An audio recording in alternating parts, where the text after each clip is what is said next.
Hello and once again welcome to European Tour's Life on Tour podcast presented by Hilton. I'm Andrew Cotter, and every once in a while I get the chance to chat to some of the great names associated with European golf, both on and off the course. Our latest attraction is someone who made her name on the course but not as a player, one of the most famous caddies in the game. It is a welcome to Fanny Sunesson. Fanny, great to have you here.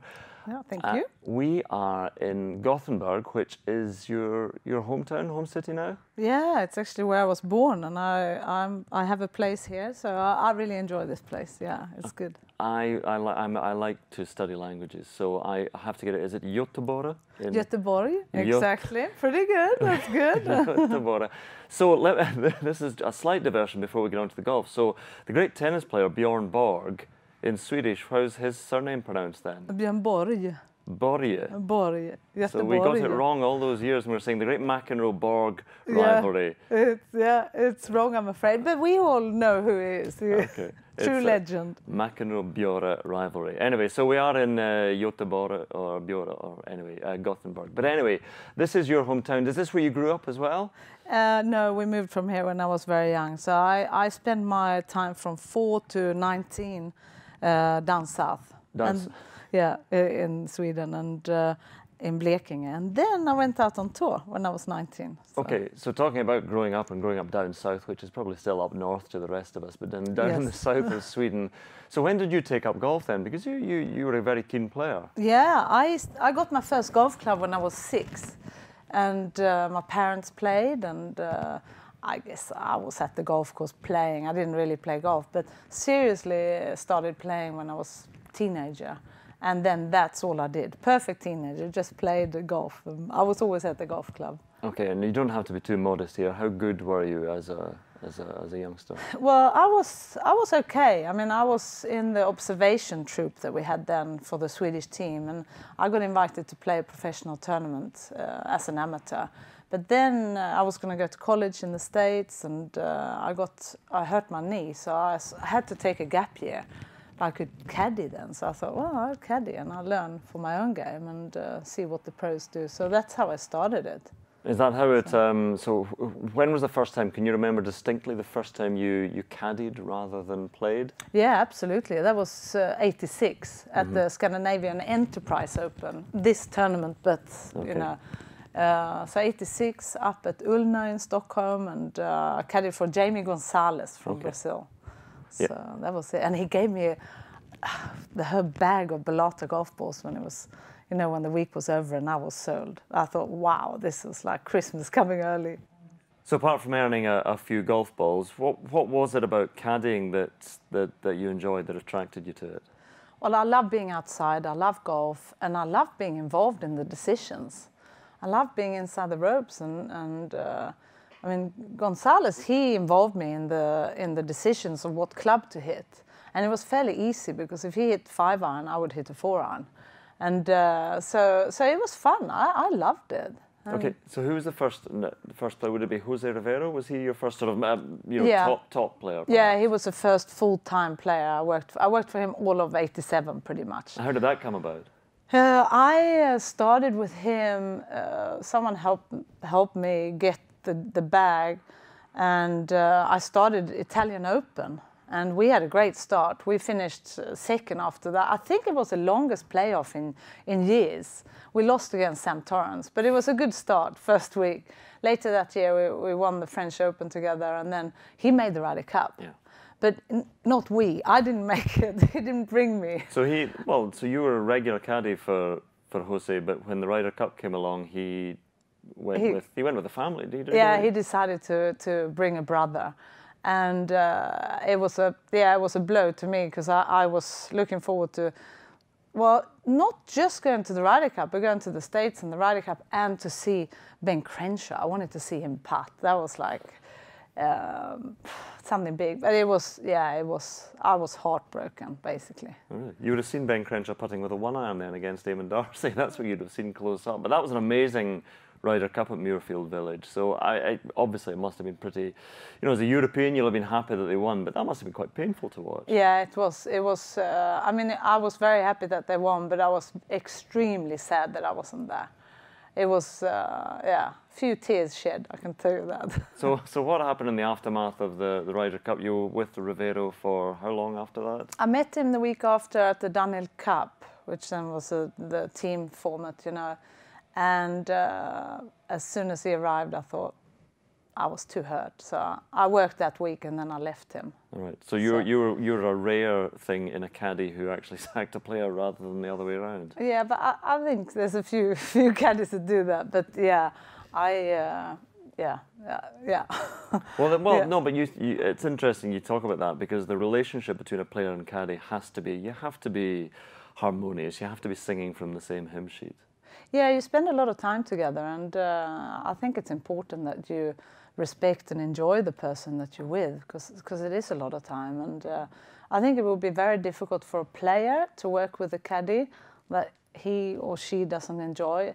And likewise, I think it would be difficult to do a job for someone if you don't enjoy them somewhat. And I mean, you don't need to be best of friends, maybe, but you know, I've been fortunate to work with some fantastic people and players, so I've really enjoyed my career. Well, before we come on to some of the other players, what was life like as, not just as a caddy, because caddies have often been seen as second-class citizens, but especially back then as well, but also for a woman doing it, because that really was a rarity.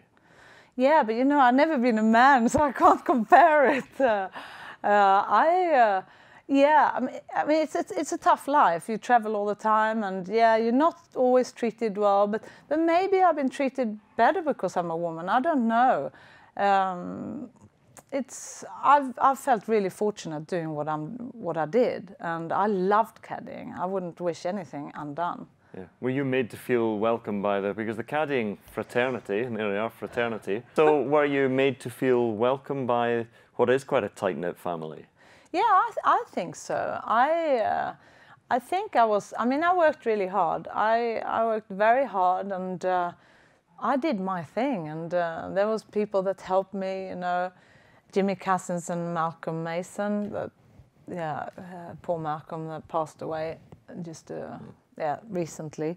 They helped me, and you know, I did feel welcome. And if someone didn't like it, I guess I didn't notice. And if I noticed, I would have not thought about it so long. So I tend to try to think about positive things. But okay, now, so correct me if I'm getting this wrong chronologically, but after Jose Rivera, was it Howard Clark? Was he next? It was actually Anders Forsbrand for a year, 88. One of your own? Yeah, one of my own, that's right. Worked for him for a year. And when I left him, I asked Howard Clark, and I worked for him for a year. Okay, now tell us about Howard Clark, because Howard Clark, a lot of us know Howard very well in terms of broadcasting and as a player. He was actually, on his day, a great player. Unbelievable. I mean, his iron play. He was a really strong player, hit the ball fantastic. I loved working with him. He was very difficult to work with. Had some tough nicknames. But you had some tough nicknames, or he gave him some tough nicknames? No, he had some tough. Yeah, he probably gave me some nicknames too. He did, but no, I loved my year with him. He was a fantastic player. We're still good friends today. He's a gentleman, but he was tough to work for. I think that he would say the same. But I learned a lot, and I'm really happy I worked with him. And it was a tough decision. You know, when I worked with him, he made the Ryder Cup. Yeah. And I got to go. So we made the Ryder Cup, which was amazing. You know, I got to go with him. And no, he's a great person. We talk about Howard Clark, though, and you know, it's interesting you talk about the devil on the course and the angel off the course. Lovely guy off the course. And because he actually bought you, did he not buy you a watch clasp, a watch? Yeah. He made some sort of gift to you. Was there a watch clasp? Yeah, it like a long time ago, Ibel was sponsoring the Swiss tournament. Okay. And up in Cron. Up in Cron, and I got a special deal. I couldn't afford to buy this gold watch with a gold clasp, and you couldn't really see it. So I got to buy it with a stainless clasp. Special. That's ruined the effect there with a stainless clasp. Yeah, it did. Well, that's what I did anyway. And when we got to the Ryder Cup, Howard, he said to me, he said, you know, I need to look at your watch because I'm going to order it for someone. So he took my watch and I didn't think anything. He took my watch and he took it away. And then when he came back, it was a girl clasp. Oh. It was just so nice. I mean, a nice surprise. He's a gentleman. Yeah, he is. He is a true gentleman. He's a great guy. Angry man. I heard a story once about him. I don't know if this was pre-you, I think, caddying for him, but that he had a terrible putting round once. And as a punishment lesson to his putter, he tied his putter to the back of his car and drove home, dragging it behind him. But that may or may not be true. One of those apocryphal ones. We'll have to get Howard Clark on Life on Tour to clear that up. Yeah, it does sound like the kind of thing he would have done, though. Yeah, but I'm not sure the putter would have been better after that. No. But you never know. But as you say there, he would be the epitome of, and there are a lot of them, guys who are gentlemen off the course, but really intense. I mean, he had a great temper on him, and he, as you say, he admitted that himself. So that must have made it difficult at times, a challenge. Absolutely. I mean, it was tough, but I think when we were on the course, I didn't take it personally, you know, and I think that's the way I handled it. And you know, we're still friends today, and I think if he wouldn't have had the temper he had, he would have been one of the, I mean, he was, you know, making the Ryder Cup, you're one of the best players, but he would have been much better. So tell us about your first Ryder Cup experience then. It was just fantastic to be there. I mean, you know, in golf we play, it's an individual game, really. You know, most of the tournaments are individual, and this one, it's a team event, and you know, everyone worked together, and it was really special. And Ryder Cup has always been very special to me, and maybe it was even sweeter for me to be there because I didn't get to go to the first one. So this was the Belfry in '89. This was the Belfry '89, yeah. Yeah. And so after Howard again, was it a sort of mutual parting of the ways with Howard? It was. I was approached by Nick Faldo, and he asked me to work for him. And Howard was fantastic, and he said to me, you know, you have no choice. You got to go with it. Is that because Nick had played with Howard a few times, obviously with you in the bag, and it just sort of liked the way that you went about things? Well, I guess it's up to Nick to say that. But yeah, we had been out we had played with him, and I had also been out with Nick a few times when I caddied for Rivera. So I guess he saw something that he liked. I worked hard. I mean, I did work really hard. So. Okay, so again, putting this in time context, this is late 1989? Yeah, this is end of '89, the last tournament in Australia when Nick asked me. Yeah, I mean, he's king of the world at this point. You know, you've got Nick Price and Greg Norman and whoever, but he's won the '87 Open, he's just won the '89 Masters, so it must have been tremendously exciting for you. It was unbelievable. I mean, he was #1 in the world, and he had won 5 tournaments that year. And he asked me, and I'd been on tour for 3 years, and he asked me to be his caddy. And I remember I ran all the way. You know, I stayed in a small hotel next to the Player Hotel. I ran all the way back home, and you couldn't really afford to call home then, you know, to phone home. But I phoned direct from the hotel, and my dad answered, and I was like, Dad, I'm going to caddy for Nick Faldo. That was it. So. Right, so initially, what's the experience, the excitement of caddying for Nick Faldo, who is, as you say, just the best in the world at that time? So what, was it a quick sort of bonding that you had? Did you quickly get onto the same wavelength? Yeah, I think we were, I mean, I'm a perfectionist when I work, and so is he, and I think we really bonded quickly. We started with 5 days with Ledbetter, so I got to know what he was working on with the swing and where he wanted to go, weaknesses, didn't really have many, but it was a great start, and then we went to Australia for a skins game, and then we went to America and then we ended up going to, you know, I got to go to Augusta. Was that your first time in Augusta in 1990? I hadn't even watched it on TV. Oh. So I just heard about it, and I had caddied one event in the States, and that was NEC at Akron for Anders.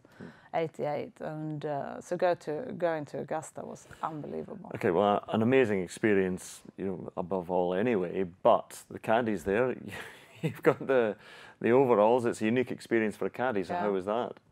Yeah, I mean, it's pretty hot, that overall, and then, it was it was like one big room where everyone changed. And well, because you know what it's like now. You go there as a commentator now, which we'll be talking about later. But you know that Augusta now, the caddies have got a wonderful sort of building beside the practice yeah, it's ground. amazing. But what was it like in 1990? It wasn't as I mean, it wasn't as nice then, but it was like one big room for everyone. And because I'm a girl, so I had to change for everyone else. And that was good job. I'm Swedish. I figured, well, if I go to the beach, I'm in a bikini. So if I'm in a sports bra and knickers, it's the same thing. So it was no big deal to me. But now, I mean, then it's actually been 2 upgrades since then. And the next upgrade after the first one, they actually had a small locker room for the girls. Yeah. So, can you imagine? Yeah, if you'd been a repressed British caddy, you would have refused to change. You'd have been changing somewhere out in the car park. And what about the overalls then? Because they're surely designed for. Yeah, they were designed for men. I have hips. Do you have a choice of size? What do you do when you get your overalls? Do you have a choice of size at Augusta? Yeah, I had to have. It was rather big because it needed to fit everything in. They were very straight, and I'm not straight. I'm more curvy than that. So yeah, it wasn't made to fit my body anyway. But it was fine. I put a belt on and sort of. I'm not sure I looked great, but okay. But it worked. It worked. You accessorised the overalls. I did a little bit. Okay, so 1990. I cheated as well. I rolled everything up. Oh, did you? So it wasn't as hot. Okay, tremendous. Bit of a rebel. No, exactly, rebel at Augusta. You should have been thrown out. Yeah. What about that first year then? Because, you know, defending champion and defending champions, as we knew back then, hadn't had. I mean, only Nicholas had done it at that point. So, just tell us about that week and that experience. Well, I mean. I remember, and this I can say because I know Nick has said, you know, we've done a lot of interviews together and stuff. And for me, it was amazing to be there. I loved everything about the tournament, still do. I love going there. I go there every year, even if I wouldn't be commentating, I would go. You know, I only missed 1 year when my dad was sick. It was amazing to be there. The golf course was fantastic. The condition is great, but then the difference on the condition were outstanding. Coming from Europe to that it was a dream, and it was beautiful. But I'd never been there, of course, and at that time the caddies couldn't walk the course without the player. It's changed now. So that was a little difficult. But oops. Is that your phone? That's my phone. What is that? Is that a duck? It's a duck. Okay. It works on a golf course. You don't notice it, but here, sorry. Oh no, that's tremendous. I like that as well. Can you just hear it? Listen. So you have that, so that when you're out on a golf course and people don't suddenly go, "Whose phone is that?" Yeah.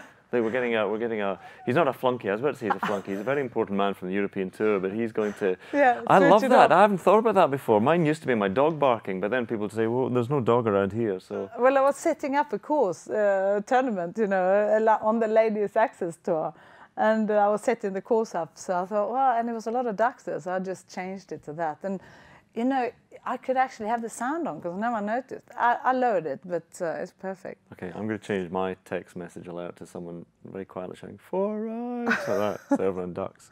Yeah, exactly. Anyway, right, so, but that was your first year, obviously, at the Masters, but first year contending in a major. So that for you is a step up in terms of how did it feel coming down the stretch? I mean, that was no... I just always figured I used common sense. If I just did my thing as well as I could, that was all I could do. And I think I had a few things that were, you know, that helped me. And I think I got calm. You know, I love winning. Yeah. And there, I mean, caddying. I mean, I wasn't hitting the shots. All I needed to do is helping with decisions. And I was really prepared. I mean, I worked hard on the yardage books and knowing the course. And you know, because I hadn't been there and I couldn't walk the course on my own, Nick afterwards said that it was really good for him because he had to, you know, we talked about things and he had to tell me things, which made him, it was really clear for him. So it was good for both of us. But Faldo at his best, did he just want a yardage or was there back and forth about what club it might be? I mean, we could, it could be either. Sometimes it was just a yardage and you knew the club. Sometimes we discussed it. It was both. it depends. Yeah. That's an answer that's comes back absolutely. often. But and again, some caddies, you know, some players like to have a chat or a soothing word or whatever when they get in contention, and others. I mean, Faldo was so focused and with such tunnel vision. Did you chat at all when things were getting heated up? Yeah, absolutely. I mean, he was very focused, and so was I. But sometimes you need to break that, because when if it's a lot of pressure on and you're there, sometimes you need to talk about something else. But sometimes you're quiet. Sometimes you're just in the bubble. But you can't, I believe, and I work with the mental side now. I believe it's very tough to be focused for 5 hours solid. I think that's golf is a great game. You need to go in and out of the focus bubble, if you call it that way. And I talk about other things as well. Is that almost what you admire most about his game when he was at his best? His focus. Well, I suppose he had so many attributes. He was amazing in many ways. He was his focus was fantastic. His iron play. I mean, the way he controlled the golf ball then. You know, it's a different game today. He hit the half shots amazing. You know, today you don't need to hit those shots as much. The ball was different. You know, if it was windy then, you needed to keep the ball down. Today with the balls, if it's really windy, you need to do it. But if it's windy, it's not the same.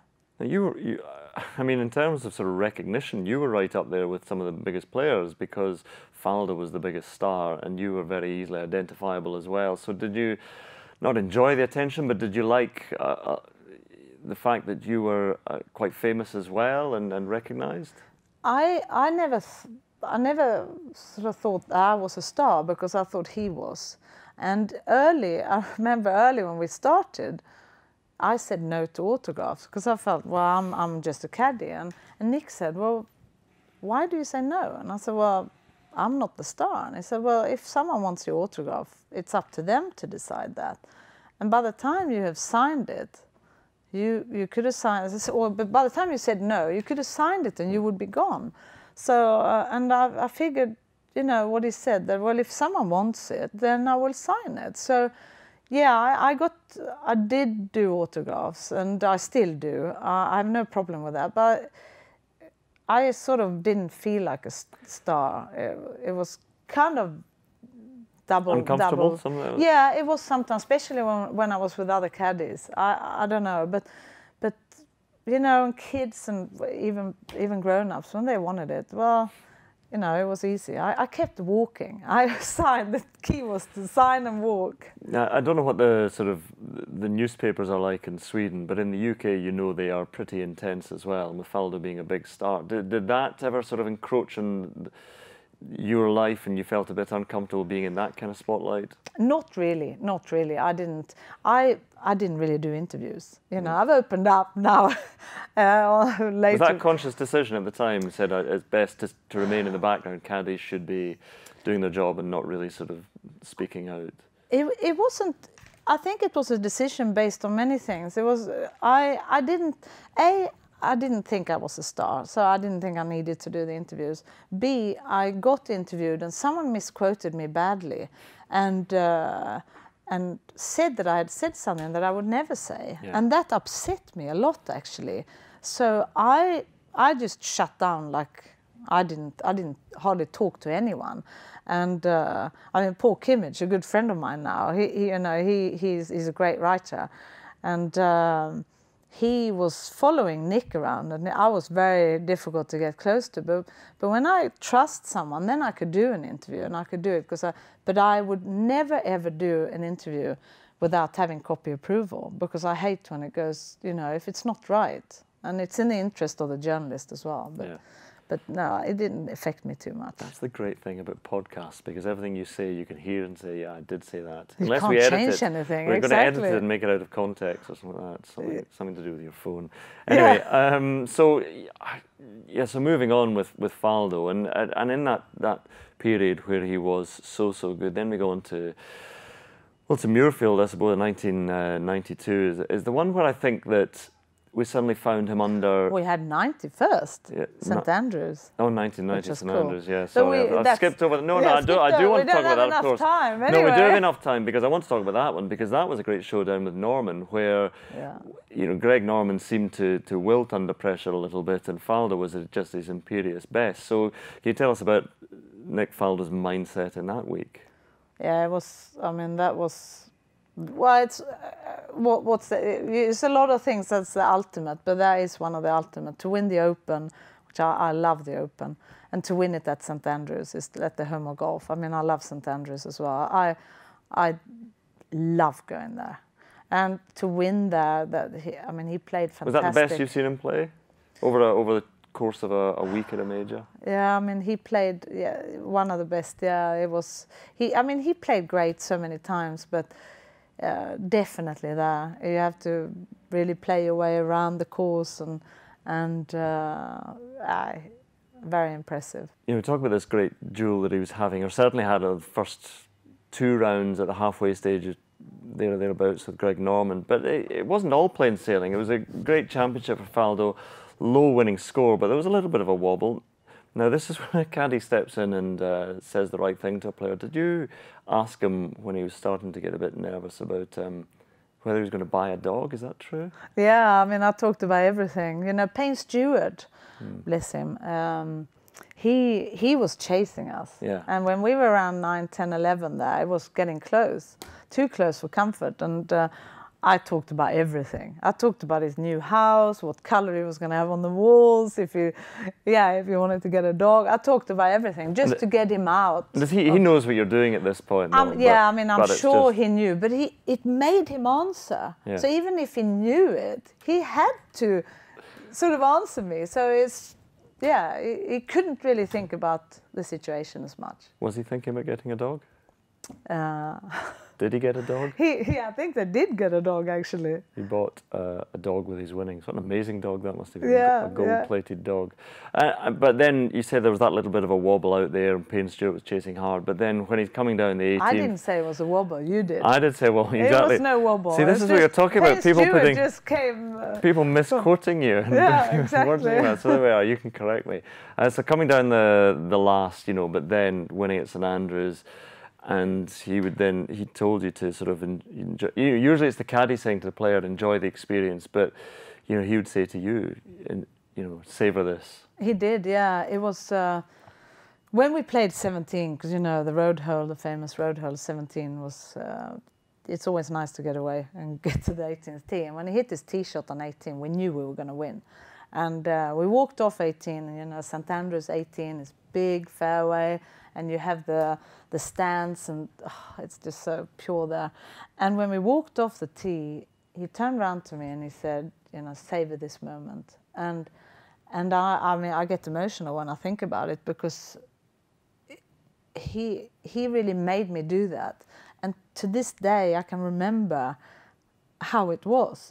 And if he hadn't said that, I wouldn't have. I would have just been in my bubble and just doing my thing. But I can remember how it was, and we hit our second shot onto the green, and then, they had the rope with the crowd, and they let the crowd go. So we had to run up to the green, and we ran amongst the crowd, and then got onto the green, and I'm really grateful that he said that to me, and it was pretty cool. Yeah. Do you ever think about being a groundbreaker in terms of? I mean, before that one before the Open at the Masters, when he had won, when you both had won, you were the first woman caddy to win to help win a men's major. Did you ever think about that? Not really. I didn't really pay much attention to me being a girl instead of being a guy. It's a fact. I've never been a guy, as I said earlier, but to me, I was a caddy. I did the same things as the guys did. It was just that it didn't really... I was just reminded when people told me. But did you think, though, that other women might follow you into it? And there have been a couple, but not many women caddying in the men's game. No, I mean, it's heavy. The bag is heavy, and you're away, and no, I didn't really think about it. I guess I didn't. Okay. I didn't. Okay, one other final thing I want to ask you about the 1990 Open in St Andrews, because... the red arrows are flying over there, and you got to you're holding the claret jug. Was there a bit of a swap? Yeah, as I remember it, I think the crowd shouted me up, and Nick. It was pretty cool to hold the claret jug. That's a cool picture. When Nick turned 60 last year, he asked me to come to he had asked me a year before to come. You must come to the party, and I did. And he was, he gave me that picture, which was really, and he gave me this, which I've worn ever since, the claret jug. And it's a necklace for those who are just listening. Yeah, and it is a claret. I hadn't noticed that before. Actually, looking at it more closely. Yeah, a claret jug necklace. Yeah, I love it. I love it. It's very special since he gave it to me. So. Okay, so that is special. Yeah. So the watch from Howard Clark, the necklace from Nick Faldo. Yeah. You're. I'm set. Yeah, you are set. Excellent. We've got to come back to 92 and let us never speak of me forgetting Nick Faldo's 1990 triumph at St Andrews again. But 1992, Muirfield was the one when John Cook was in a great battle with Faldo, and it seemed with 5 holes to go or 4 holes to go that he really had to get back on it because it seemed to be John Cook's for the taking. So did you have words, or did he have words? I know he gave himself a talking to. Yeah, I think, to be honest, I don't normally talk about what we say and how, but he definitely pulled himself out. Hitting that shot on 15 was amazing, and to do what he did, he was a special player, and he really he loved the Open. That was an unbelievable win. You know that nothing lasts forever, and you've mentioned 1996, and thereafter, was it, what was it that eventually was sort of, again, a mutual parting of the ways that you knew the sort of thing had run its course? You mean when we finished working? Yeah, or when you and Nick stopped working together. When did that happen? It happened end of 99. Yeah, so we worked the whole of the 90s. Yeah, we worked the whole of the 90s together, and then. But you must have been aware, though, that because that 96 win at Augusta was a bit of an oasis in the desert. It was a little bit unexpected. Yeah, it was. But he was going through a tough time off the course, and I think you can't generalize, but it helps to be sort of somewhere good off the course to play really good on the course. And talking about the press, they didn't really they weren't really kind to him, and he was going through a tough time, and that was hard, for me as well, because I could see how it affected him. So that was probably a big part of why we split. But then we were sort of, sounds like a marriage. It kind of is. Well, it is, we were separated like for a year and a half, work-wise. And then we started working together again. So we worked for 3.5 years. We almost worked for 14 years together. Yeah. How difficult was it at the end, or was it just you compare it to a marriage or relationship, and some of them end pretty amicably, and I think that one did. Yeah, we're still best of friends. I care for him like a brother. He's a good friend, and we're still really good friends. When I'm in the States, I try to see him as often as I can, and we'll have dinner or we do something, and I help him at the Major Champions Invitational. I helped him set it up with John Brendel, referee on the PGA Tour before I retired. So yeah, we're still good friends, which is nice. Okay, so here's a question for you. As someone who now commentates on television on golf, when you were caddying for Nick Faldo, could you ever have imagined that he would be, just about the leading golf commentator out there in the States? No. He and I actually laughed about it the other week or whatever. Not long ago, anyway. That now he's awesome. He's really good. He's a great and he works hard at it. He's really good. And then I'm commentating, and I'm an expert commentator as well. That would never. We would never have thought that. No, it didn't seem like a natural sort of outgoing personality, but No. I suppose it's his analysis of the game that really stands him apart when players are coming down the stretch and he knows what they've been through. Yeah, and he works hard at it. He works hard at knowing the course, knowing the players, and he's funny too. He was always funny. He's a great joke teller. Yeah. Now, so let's go back to then once you'd left Faldo. Did you think at that point, right, what is there next to do? Because, you know, you've been there with him and done everything in the game, so it's kind of like, how can I match that with another player? Yeah, I mean, I ended up working. I think I went to Sergio after that. So Sergio Garcia. So I worked for him for a little while. That was quite brief, though. Was it just a totally different? I mean, it must have been to go from someone who's built in this mold here to go to an entirely different character. It was brief, but long enough. And I sacked him. Oh, really? He's another one, right? So who have we got that you sacked? Okay, so you've sacked Rivera and Garcia. There's a theme developing, a Spanish theme developing here. Exactly. But I think he said to press that he sacked me. Okay. Yeah. We can doesn't matter. We can clear that up. We can clear it up. It doesn't matter. It doesn't matter. It was mutual. Anyway, right. So mutual. okay. So moving on after Garcia, then who is next? I worked a little bit for Nota Begay. I think I went straight into working for Fred Funk, actually, because when Sergio and I stopped working at the TPC, and then, of course, Augusta was like... So I worked for Fred Funk at Augusta. Not many lost balls to look for with Fred Funk. Yeah, Fred Funk. Different clubbing, though. Yeah, a little different clubbing. Yeah, it was. But I worked for him, then I worked for Nota Begay. Nota Begay got injured, unfortunately. So he ended up stopping after that. Yeah. I really enjoyed working with both of them. And then I sort of, what did I do? I worked for Mark Hensby. I worked for a few. I was sort of freelancing a bit. Yeah, so you're sort of hired gun, because your reputation, I suppose, at that point, you, as you say, freelancing just... Yeah. But how difficult is that, though, when you're out on tour? Because it must be good fun, but there's not much security in that, or in terms of thinking long term. Were you already starting to think beyond caddying and what I'm trying. I can't really remember if it was... I did freelance later on as well. I ended up working a year and a half, I guess, with probably Fred and Nota. And then I worked for Nick again. Mm. And then when I sort of thought, well, after when we sort of retired, then I did more freelancing. Then I worked for Zach Johnson at the Open when Damon needed a week, he needed to do something. And I worked for Michelle Wee a little bit. I worked for Mark Hensby for a while. We had a good start. We actually won this event.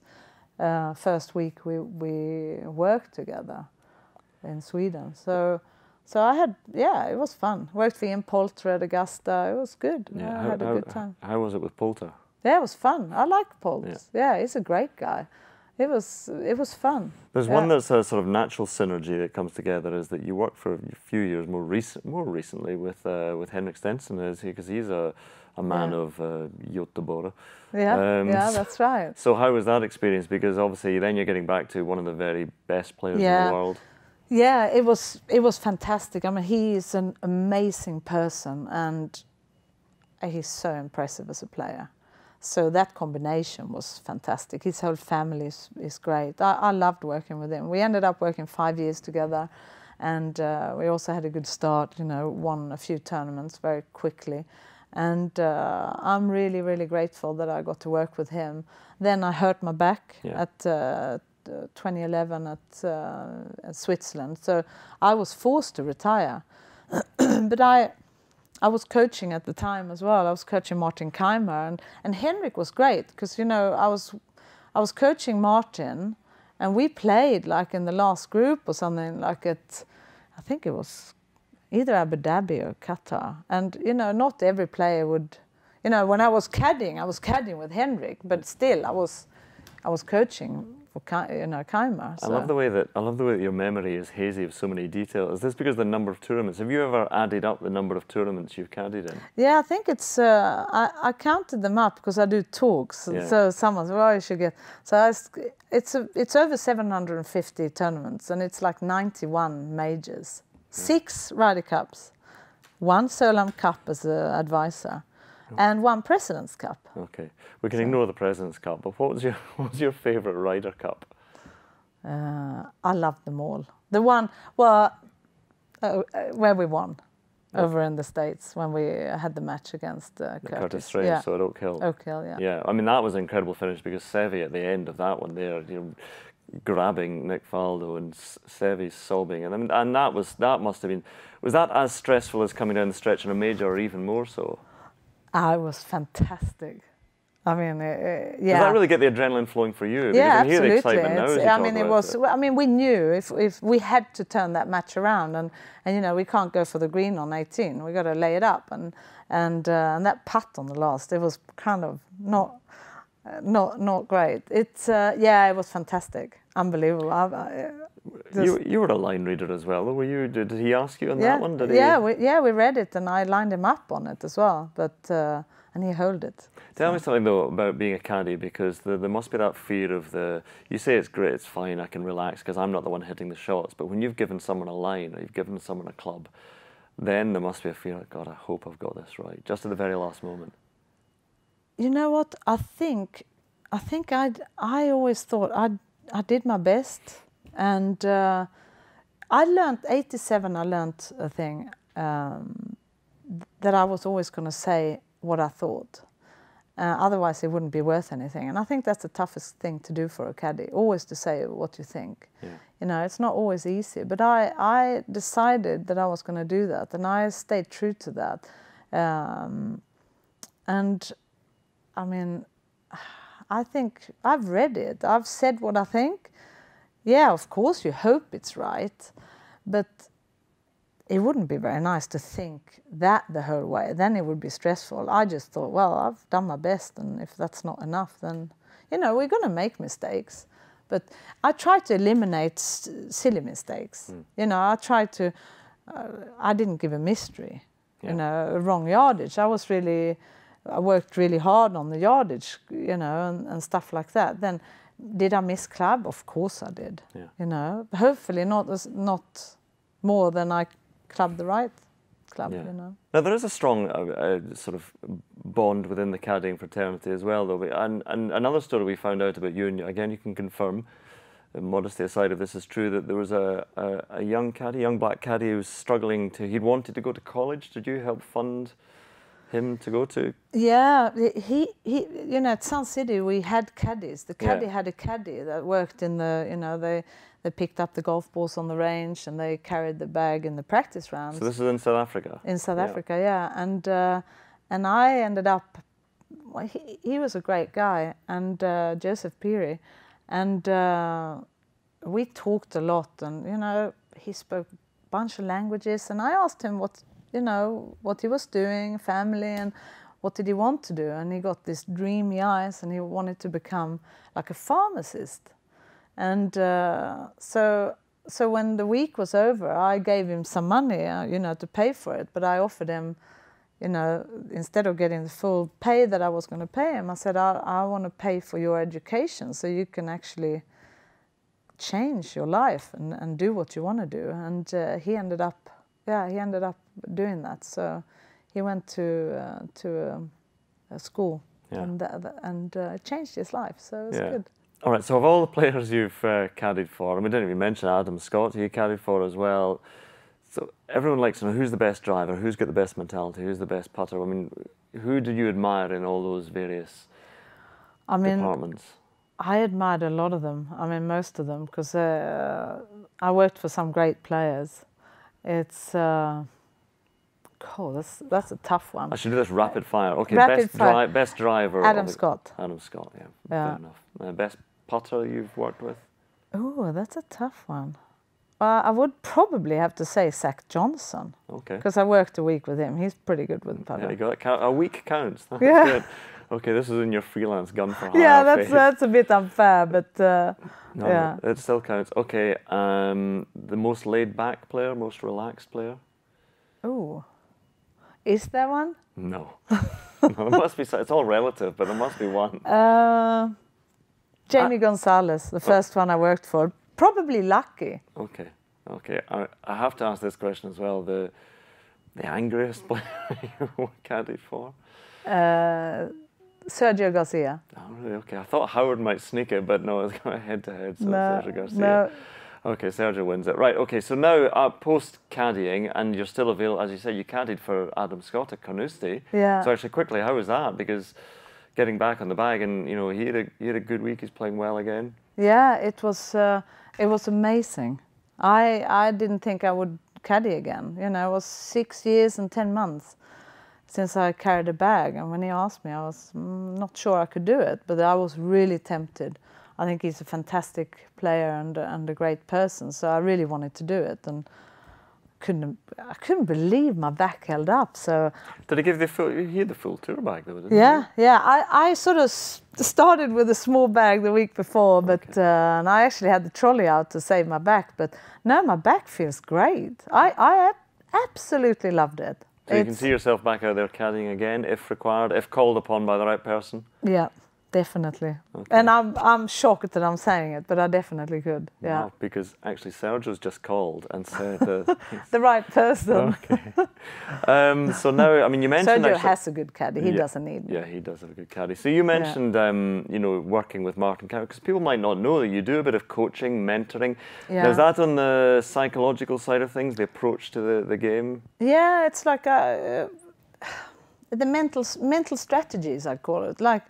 A bit of everything, depending on what the player needs. But golf course strategy, you know, that's a lot to preparing right and for you, you know, individually. And how do you think on the golf course? How do you work on that? So, I like doing that. I work not only for golfers. I worked with the Swedish Premier League football team, Kalmar FF, for 2 years, and that was really good fun. I worked with some, table tennis, and it's very similar. Golf is just really at the height of, you know, the golfers need to be really mentally strong because it's a lot of time and it's a lot of in and out of the bubble, and a lot of thoughts can happen in that time. They're brittle characters though, aren't they, the golfers? I was going to say mad, but that's probably a bit strong. Actually, I'm not sure it is. They're strange characters sometimes to try and work out and to try and keep them on the straight and narrow. I don't think so. I think it's, you know, it's a passion. You know, to become great, you got to have the passion, you got to have the fire within you, and when you have that, you know, I think it's exciting to work with someone like that really wants something. It doesn't have to be a pro. You know, it can be an amateur. I can work with like normal golfers, and that can be as fun. If they really want to go somewhere with a golf, it's brilliant. But working with pros, I don't see them as weird characters. Probably because I'm one myself, maybe. Yeah, exactly. What do you mean exactly? No, exactly. I'm looking from the outside looking in. I see everyone as weird. But I'm sure people see that in me the same way. Anyway, television, because you do television commentary now. So how did that start, and how much do you enjoy doing that? I started when I was at Augusta, just being there. And a friend of mine, a journalist, Thomas Tinander, he said, "Do you want to?" He worked for TV, and he said, the Swedish TV, and he said, "Do you want to come into the studio?" And I was like, "Oh no, I don't want to do that." And it's like he got me to do it anyway. So I was going to go in for maybe half an hour, and there was another guy, Jonas Karlsson, great guy, Swedish, but he was probably at the European Championship where you were, and he was great. I felt really relaxed with him. He made me feel comfortable, and I loved it. And we ended up doing 2 hours, I think. And then I came back for a few hours. So I started there, loved it, and it's a challenge too, because I didn't want to do it. I like challenging and developing myself. So the next year I did the same, and then a friend of mine, Peter, that works for Seymour, he said, "You know, we're going to Augusta. Do you want to work with us?" And I thought, yeah, I mean, he's a great friend of mine. And I thought, why not? Yeah. So I started there, and I did 3 weeks as an expert at the tournaments, you know, the big tournaments. I got to go to them, and then I started commentating. So it's fun. I have to ask you one thing. So we have a program in the UK, a radio program called Desert Island Discs, where famous people get on to choose 8, I think it is, pieces of their favourite music. But at the end, the presenter says, right, on this desert island where you're marooned, you can keep one of those discs. Ooh. So I want you to say you can have one tournament in history that you caddied at and were player one. So this is your favourite tournament of them all. And you can't say I love them all like my children. No, but I have 3. You have, 3 tournaments, 3 children? No. Oh, right, okay. Tournaments. Okay, so 3 tournaments, right. Okay, well, let's tell us what they are. It's the Open. Which one? His 1991 at St Andrews, of course. Well, I mean, if I have to pick one, it's St Andrews. Yeah, I can't beat that. And then Augusta. Okay. Probably first time. First time 90, Augusta. yeah, that was special. And then Ryder Cup, Oak Hill. Those three. And to choose one. Yes, you have to choose one. I have to choose one. Oh, it's tough. I would have to go for St Andrews then, probably. Okay. It's home of golf. That's... Okay, St Andrews 1990. Thank you for choosing the tournament, which I initially forgot in my round of tournaments. But anyway, and players. I mean, I presume you look back most fondly on your time with Nick Faldo. Yeah, I mean, we had a great relationship. We worked a long time. We worked 14 years together. He's like a brother to me. Yeah. It's tough to not say Nick. Okay. You know, we're very good friends. Henrik comes. He was very special too. He's still. We have a tournament together, Henrik and I. So we do a junior tournament. So we still work together. Is that near here in Göteborg? It's actually in Barsebäck. We've had it for 2 years in Barsebäck. Okay. So it's cool. I know Barsebäck. Anyway, listen. Thank you very much indeed for sharing your experience, your memories. Thank you very much indeed for joining us on Life on Tour, Fanny Sunesson. Thank you. Tack. Tack så mycket.